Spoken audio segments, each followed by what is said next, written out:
Alright, hi, I'm Eagle Stern. I'm going to be talking about an exciting area of research, and this is going to be engineering T cells for adoptive immunotherapy for the treatment of cancer. So I'm going to go ahead and break this down into a couple of steps so we can get a kind of idea. First is going to be a basic lesson in T cells, what are they, how do they work. Then we're going to talk about how T cells and cancer interact and kind of the difficulties of that.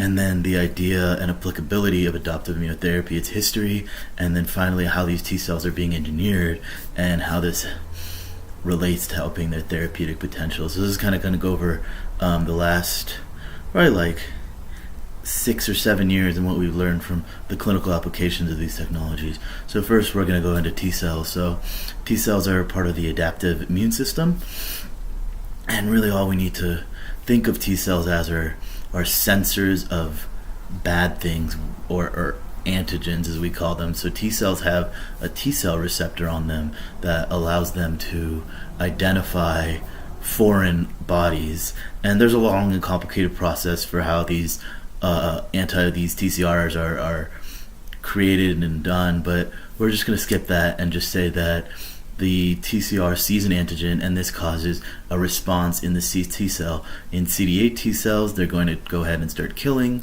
the cell that it responds to, and in CD4 T cells, they're going to start a response that recruits the rest of the immune system to deal with the cell in different ways, depending on kind of the environment and that kind of stuff. So it's the basic idea. T cells recognize an antigen, and then they help the immune system clear it. So then how come T cells don't clear cancer? Well, the reason T cells don't clear cancer is because cancer is actually, a cell that is a native. It's a host cell. It's part of you. So how could a T cell know it's bad?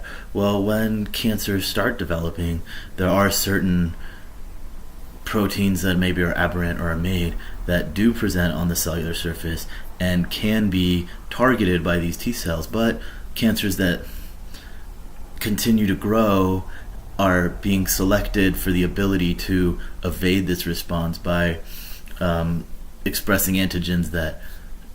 cell surface proteins that will tell the T cell to not kill it, and so on. And this is, if you've heard of T cell or immune checkpoint blockade, that's been very helpful in certain cancers. That's what it is. It's basically stopping these cancer cells from telling the T cells to stop killing it.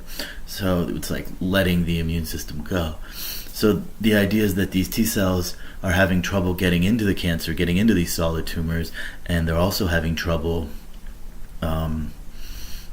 persisting and actually having an effect. So that's kind of the problem there.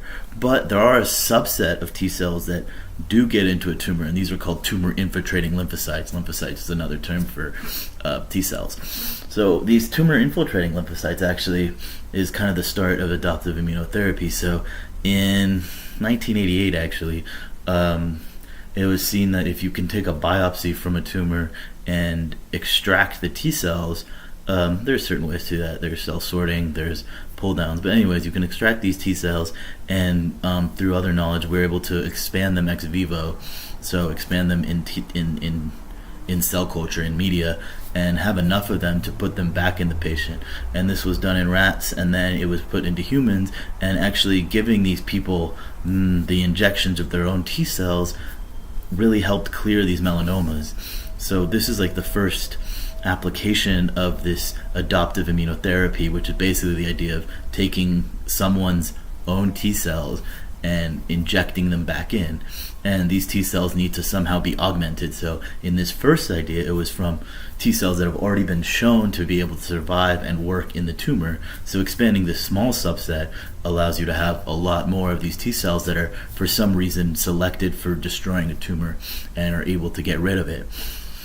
So now we have a situation where we know that if we expand these T cells and they're primed to attack the tumor, then they can get rid of the tumor. So this is kind of where engineering T cells come in. So in about 2001 area, it was seen that you can take the T cell receptor and replace the extracellular domain with an antibody and this still allows the TCR to signal normally. So thus you can kind of change the specificity of this T cell. So instead of having it only attack or only be able to recognize a certain type of antigen, you can now introduce this foreign DNA and it'll be expressed, and you can change the specificity of this T cell to any cancer type. And there's another type of therapy or engineering you can do, which is called a chimeric antigen receptor, and it's even skipping this TCR signaling, which needs co-stimulatory domains and a lot of more biology, and it's almost like straight from antigen sensing to immune cell response, and it doesn't need a lot of talking between the cells. It's basically like skipping these steps by making a fusion protein inside the cell that does all of the signaling steps without needing multiple receptors to talk to each other.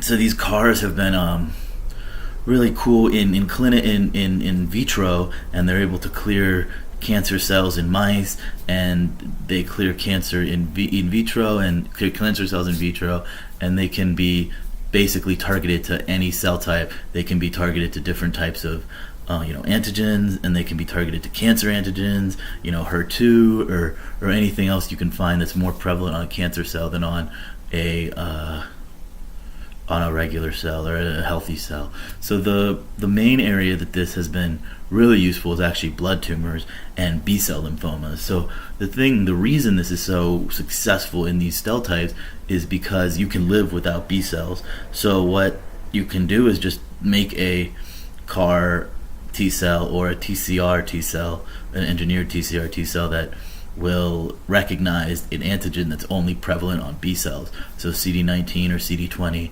And when they did this and put them into the clinic, this gave a 95% remission rate for blood tumors of people who had extremely high and extremely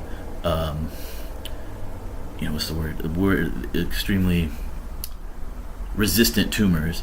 And there has been a few remissions, although the remissions are usually B cells that come back that don't have this antigen. So, and then the other problem with this therapy is that it's too effective sometimes. So when it was started to try for solid tumors, these solid tumors have a lot more kind of things on their surface that could look like or do look like things on the surface of, say, the heart or the brain. So when some of these therapies were put into patients with a lung tumor, the efficacy of these cells was so high that they also shredded the heart, and in one case shredded the brain. So there's these toxicities, and there's also the fact that these T cells turn on so efficiently that they storm the body with cytokines, which are immune signaling molecules, and this cytokine storm is also deadly. So there's some toxicities, and this is kind of what the next generation of T cell engineering is looking at. They're trying to create ways to change the specificity, because engineering these T cells to only do one tumor and only do one target is extremely expensive. So there's several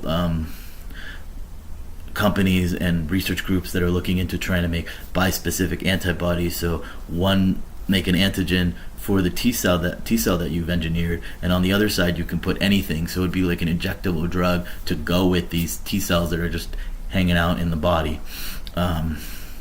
And also this can be used to retarget natural T cells to targets that are on the cancer. And this is also really cool because it's being seen now that a lot of cancers, since there's so much mutations, they also have small differences in antigens that they present on their surface. So these are called neoantigens because they're like new, and this allows us to create antibodies to them and then make these bispecific antibodies or T cell or engineered T cells that respond just to this neoantigen, which really shouldn't be anywhere else in the body. But once again, there's this trade-off or this scary thing that if there is anything that looks slightly like it or can still activate the T cell, you have a kind of a problem. So the next step is to try and create a system that has some regulation, like the way T cells in the body have regulation. So I think of it as, first we stripped out all the feedback and all these mechanisms that the immune system has to not kill itself,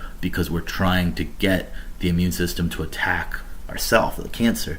And now we've seen that this is far too efficient, so we have to add back controls. And this is done by trying to create other synthetic receptors that will regulate the expression of these engineered activating receptors. So either the engineered T cell or the CAR, chimeric antigen receptor.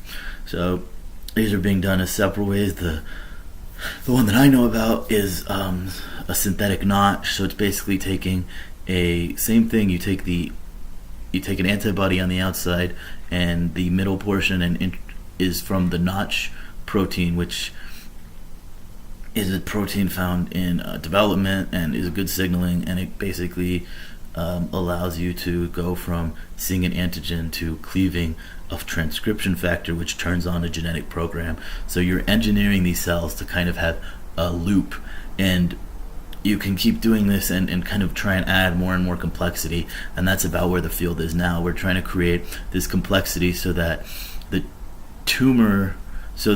we can kill tumors that have 3 antigens but not kill healthy tissue that only have 2 of these antigens, or create a not switch, so that instead of kind of saying that we will kill everything, if we see this we won't kill it. That way we'll know that it won't kill things that are in the heart or anything. So these are kind of suicide switches is what we call them, because they end up killing these T cells. And there's a lot of work going on trying to make something that isn't a suicide switch, and there's a lot of work trying to figure out how to make these more viable therapies with less toxicities. And at the same time, there's probably 30 to 40 clinical trials that are going on right now, and in late 2017 and by 2018 there have been CAR therapies that have been approved by the FDA and have gone into general circulation at UCSF and I believe at Johns Hopkins. And so these therapies are quite expensive, because growing T cells from a patient is quite expensive, because you have to do it for each patient. So the next step to try and make these therapies actually for everyone and to get them out there for everyone is to create allogenic T cells. So not syngeneic T cells, which means from the host, from me, but like allogenic means I could take my own T cells, engineer them in a certain way that they're no longer able to react negatively with the patient's T cells, and then that would be a therapy for everyone, thus lowering this cost. That's kind of far away, but that is the next step in this kind of field. So I hope that was educational, and yeah, that's all I got. Thank you.